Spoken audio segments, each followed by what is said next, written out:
Welcome to the Retail Smarts podcast, hosted by Dominique Lamb. This is why it's brilliant to have great staff. So, right, this is what you're doing.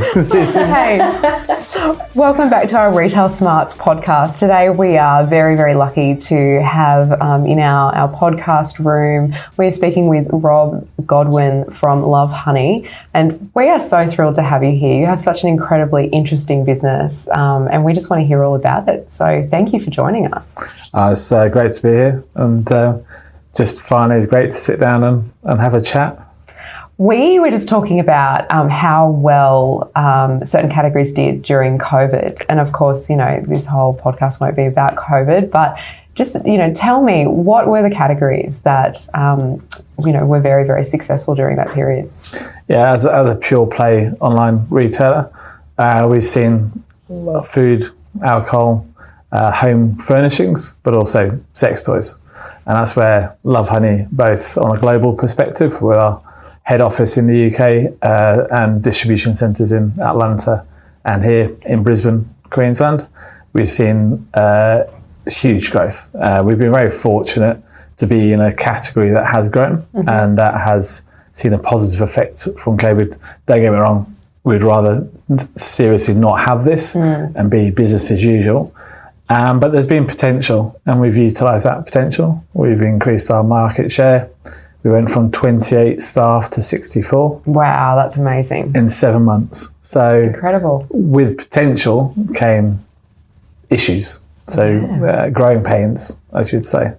But we did it, and we reached that potential, and now we see a whole new consumer base. So we've been very, very, very fortunate. And tell me about those growing pains. What do they look like for a business that's growing, you know, so rapidly? They are positive, negatives. So whereas you would be building on like supply issues, at one stage we'd always try to keep between 2 to 4% of our range out of stock, or aim for 0%. But the parameters of acceptability would be between 2 and 4%. We got to 25% because you just couldn't get products due to lockdowns in China, supply from Europe and America just not coming to our shores. So that took very much you had to take a razor sharp viewpoint on the supply chain and improve areas where you could. The other area is keeping, and most importantly, was keeping our staff safe. So we had to invest a large amount of cash within the warehouse to facilitate safe working practices 100% of the time. And it also meant having to put new regulations, new procedures to ensure the staff are brilliant. I mean, doesn't matter how good or how much demand there is for Lovehoney products, without good staff, you're never going to deliver your potential. But you have to put in the rigorous infrastructure to ensure that they are safe. And touch wood, we've had 18 months of no cases, everyone being compliant, everyone following rules, which is great. But that is, again, it's a positive, negative. But if you look at the big picture, people have been locked up. People have been, and even now today in Melbourne, another lockdown. People they go inwards. They are restricted to being at home. So therefore they focus on themselves, open up their conversation to their partners, and hopefully, or what we've seen is embracing their own sexuality on a far wider scope. So we've seen significant growth in key demographics within our consumer base. And have those demographics changed out of COVID? So who's shopping with you? Yeah. It's so we kind of stumbled into COVID, and we coped very well. And I never wanted to see us lose this potential. So we grew a lot of market share. But when we did our market research, we do a lot. So we do our in-house analysis. We use companies like Ragdoll, and we were shocked to see that. Well, not shocked, but it was surprising to see that our biggest growth market was single females under 35, because they can't date. They can't date. Yeah, they can't go out. And the growth of solo or single adult products for that young female market exponentially grew far larger than every other category we had. So our core demographic is 25, 45 de facto heterosexual couples. And so suddenly you've gone from you're advertising to 25 to 45 couples to now single females. And that we had to adjust to our marketing message to ensure that our core market was still catered for. But likewise, we had to cater now for an increasing female single market. And that's good for the future. And what does that look like? I'm just interested from a gender perspective. When we talk about recruiting more women and things like that, we talk about writing job advertisements through a gendered lens. We talk about the makeup of a workforce. How to make people feel more included. How do you change your, I guess, marketing message ever so slightly for the single female under 35? Interesting. Well, we're restricted, as we gave it in our Retail Global talk last week, we're restricting how we can communicate. So Mr. Zuckerberg doesn't particularly like Lovehoney or any other adult retailer. So we have to think laterally and strategically. We really do endorse and encourage our ambassadors to talk on our behalf. So we use brilliant people, and we're so lucky to have our Lovehoney family include Chantal Otten, Australia's leading sexologist. She's our main ambassador. For example, the single female under 35 market. As much as I would love it, they don't really want to hear a 40-something bald English chap. Understandable, yes. Totally, but Chantal's eloquent, absolutely the top of her profession. She's so well versed in this area, so that's one key aspect. Other one, Flexi, Lillian, she's another ambassador, and we've done some collaborations with her in products. We have Cam Fraser from the male perspective of young couples as well, and also Tamika Wilder, the orgasmic mama, and again she talks from the female perspective as a young mum. So again, you encourage people that our consumers can relate to convey the message, and also other elements like just doing cool activations like on social media, on our email, just doing humour and empowerment. One thing which came way before COVID was our just general policy of female empowerment. Our best-selling lingerie range in 2019 was called Fittis, and it had, we have as standard policy, all of our imagery on our website has a base size and plus size model, full stop. It's funny because at the moment on my Instagram feed, and I don't know her surname, but there's a model by the name of Stefania,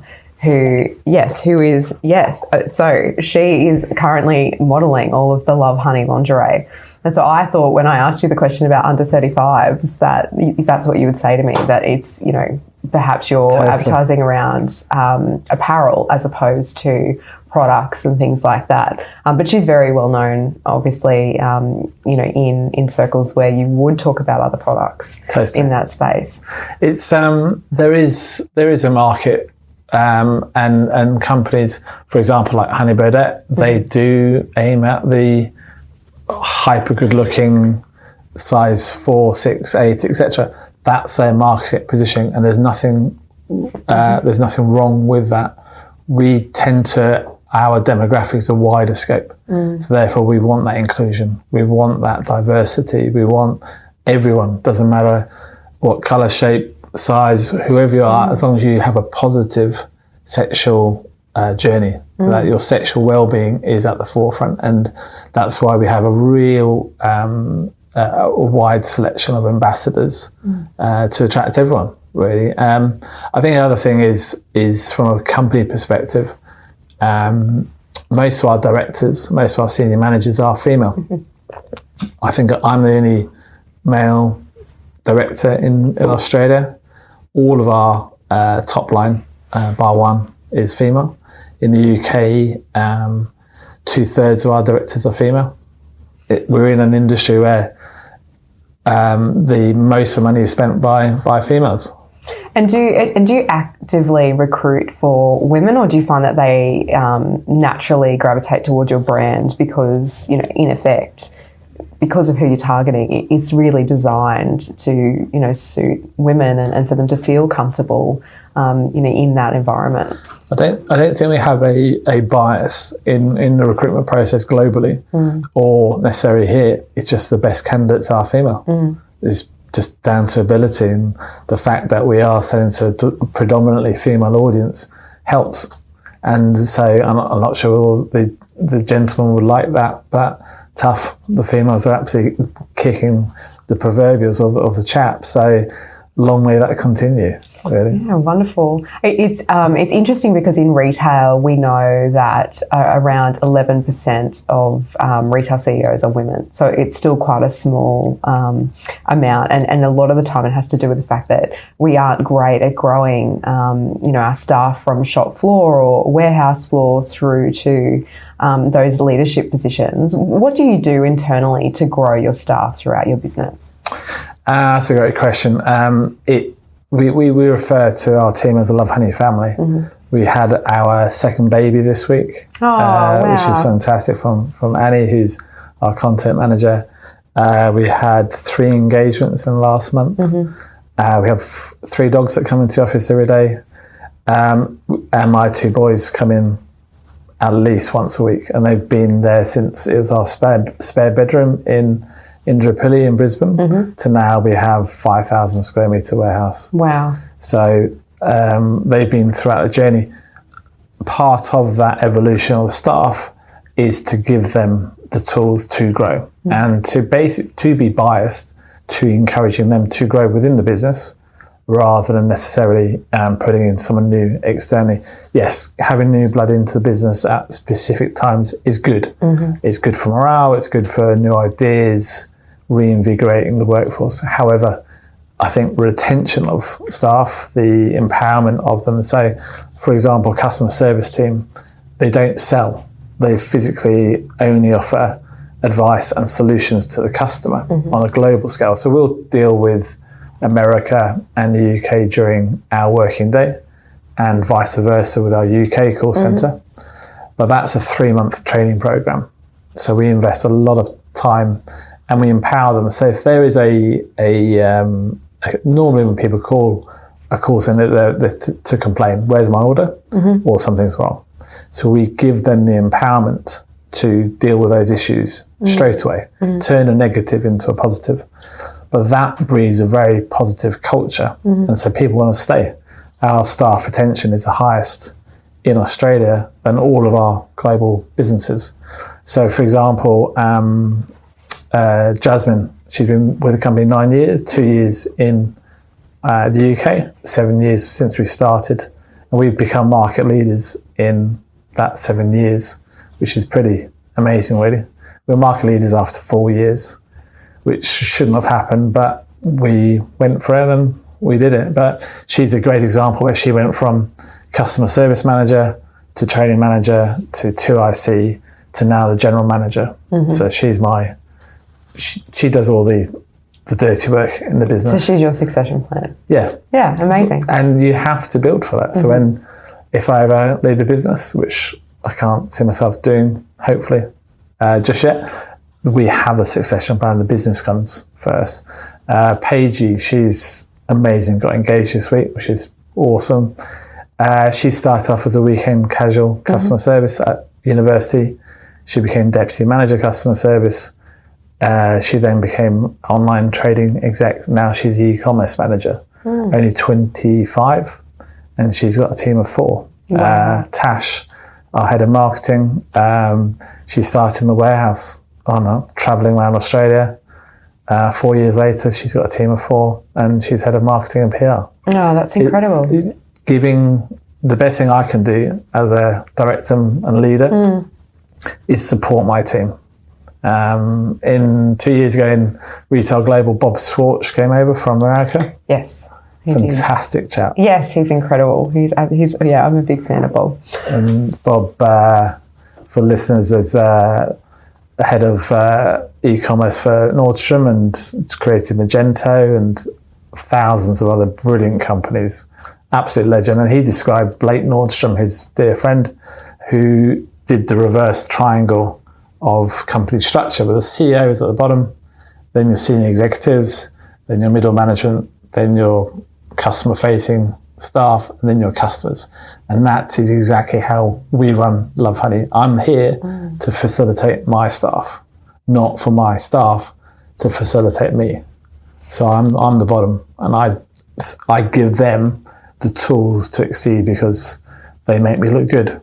Which is an incredible way to lead. And I think, Bob talks about, Blake Nordstrom and, what happened after he passed away, which, was quite unexpected, and how everybody, there were hundreds and thousands of people that ended up writing to the family and sharing stories or individual stories about the things that Blake did within the community that no one ever knew about, particularly around, I don't think it's rowing.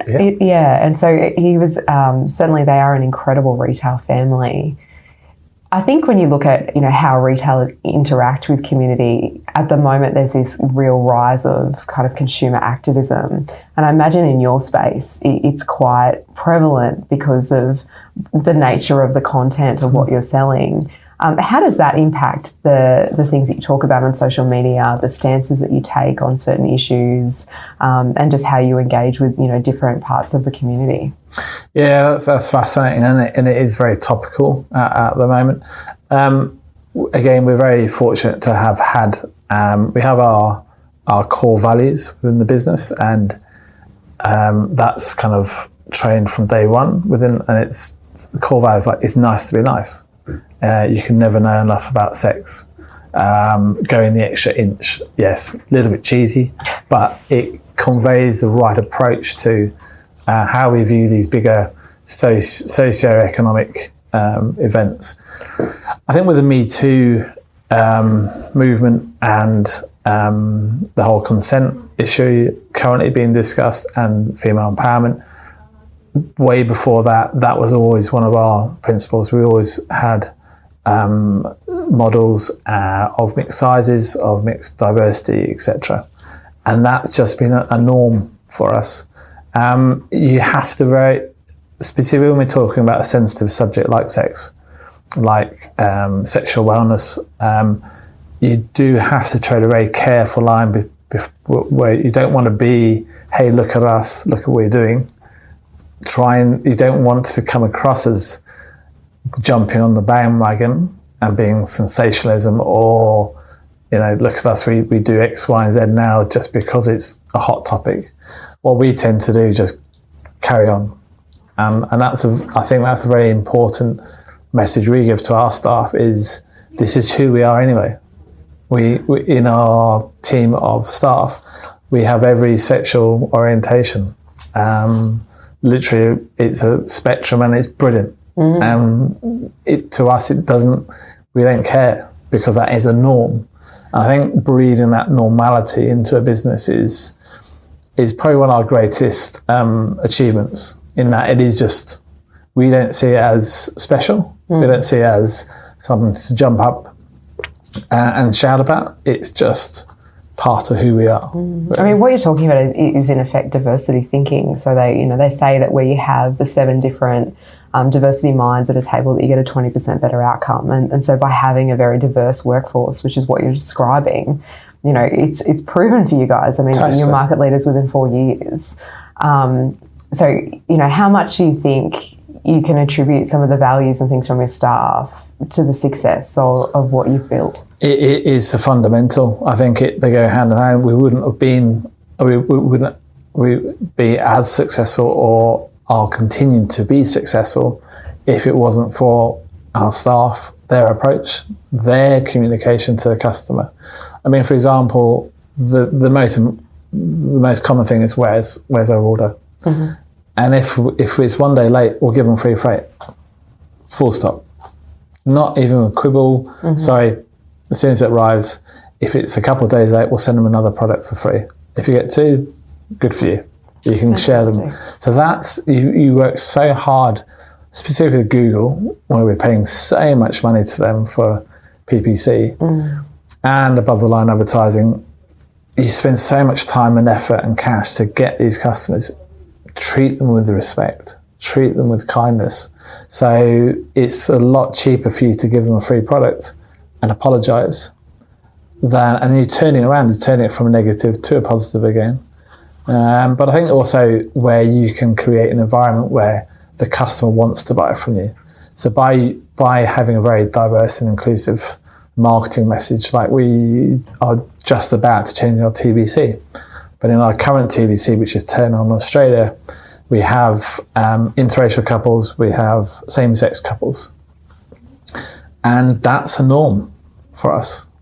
99.8% of the population love it, don't see an issue with it. But it still saddens me when I get through Advertising Standard Bureau complaints saying, why do you have a same-sex couple on? And quite frankly, I don't want that customer. If they're finding my TV adverts because I have a same-sex couple on or an interracial couple on, I don't want them as a couple. I don't want them as a customer to Lovehoney. Speaking of kind of those difficult consumers that, you know, potentially don't agree with the values or what's reflected, you know, in your business, the SDA has conducted, and for our listeners, the SDA, if you're not aware, is our employee union within the retail space, have conducted a whole raft of research around sexual harassment and customer abuse. And what they found was that there are significantly high numbers of people within retail, particularly, you know, people that work within stores being sexually harassed either by their co-workers or by consumers. I mean, I imagine with your, you know, content, I mean, how do you deal with that internally where, you know, potentially you've got serial pest consumers that are, you know, harassing your customer service staff or even, you know, online blogs or wherever you're communicating? I mean, how do you approach that? Yeah, I mean, we have 284,000 reviews on our website from customers. We have over 13,000 Trustpilot reviews at an average of 4.8, which is, in their terminology, excellent. So we actually have got a great customer service, but it comes back to that training aspect of customer service where we empower them. They can make the decisions immediately for the customer. However, the reverse can happen. We empower them to cut that customer off. They will block their IP address. They will block their phone number in an instant. And they can do that. They don't have to ask a manager. They don't have to escalate it to myself as director. They make the decision. And that's part and parcel of our respect to them as a employee. They have the tools. If they think this is not a positive conversation, if there is a negative environment in terms of harassment, immediately they have the power to terminate that conversation. And again, don't care if that customer doesn't come back to me. That's not a customer. If you're abusing my staff, you're not a customer. So that moment of decision making is in their hands. So they can control destiny. But on the other side is we work with the Central Wellness to provide mental health support. So every staff member has a mental health induction. We also provide free counselling to trained psychologists, not just for work, but for generally. And that has increased fivefold during COVID. And we pay that openly. I do it. And I am raising money for TIACS, which this is a conversation starter with Trademark. So running the Gold Coast Marathon to raise money for this. Oh, wonderful. So the psychologists that we use, who are trained by the Central Wellness, we hopefully raise over $10,000. So I think the biggest sponsor will decide whether I'll wear Trademark's Budgie Smugglers running. They've got board shorts now. They're also on our podcast. So they have a whole loungewear range. Dan and Ed are good friends, and we did their podcast. We're kitting out all of our staff for Men's Health Week in their work gear. Fantastic. But again, it's you support your staff from making a decision, but you support your staff in the environment to seek support from professionals, and it's all discreet. I just pay the bill. I just see the number of sessions, no names, no information, and it's a expense. And it's an expense which is 1,000% accepted. I love the concept of the way that you manage your team, in the sense that you give them, all the autonomy that they require to kind of make safe decisions for themselves, because I think it really does indicate that you truly live and work your values, in the sense that if I feel unsafe, then I can make a call, as opposed to having to ask permission from a manager or somebody else about a consumer, or making that consumer more important than their well-being. We don't do that necessarily well within retail, because there's always that added phrase about the customer always being right, which we know is not always the case. Totally. Especially not only because of the content that you're selling, but also just in general. I think that for too long, our retail workers are on those front lines putting up with all sorts of things, because, the customer is supposedly always right. And it's wonderful to see retailers like yourself taking a stand on that and changing that narrative,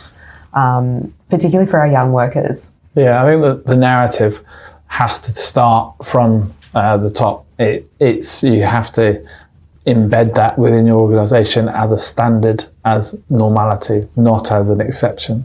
And I think it also comes down to when I spoke to the boys at Trademark on their podcast about sex, pornography, and the adult environment, and being a single father.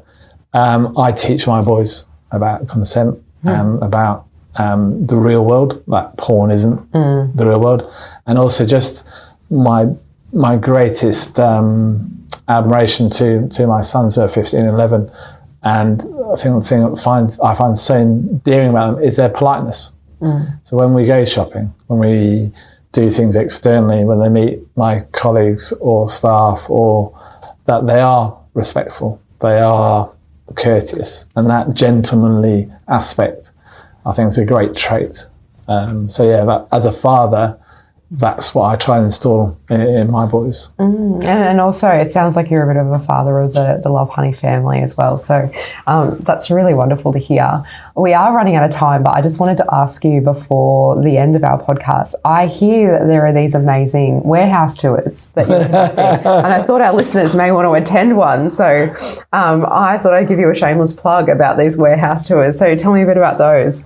I think for me, after Retail Global with Bob Schwartz, it got me thinking a lot about who I am and what I could do. I've been very lucky in my career in Australia to have the 3 biggest jobs in adult industry. So I've run the biggest wholesale company. I've run Sexpo as a CEO and Club X chain of stores.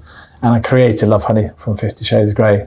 And now we're the market leaders and the biggest adult retailer in the world. So from us, it's why I've evolved, my team, is to be able to do more of an industry push.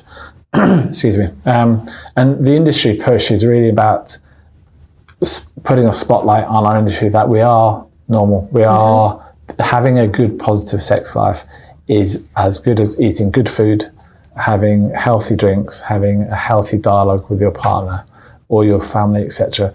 Having that positive sexual well-being is fundamental. We did our sexual happiness survey a couple of years ago, and the key statistics out of this was having over half of the people, 3/4 of the people saying having a good sex life is good for your overall health.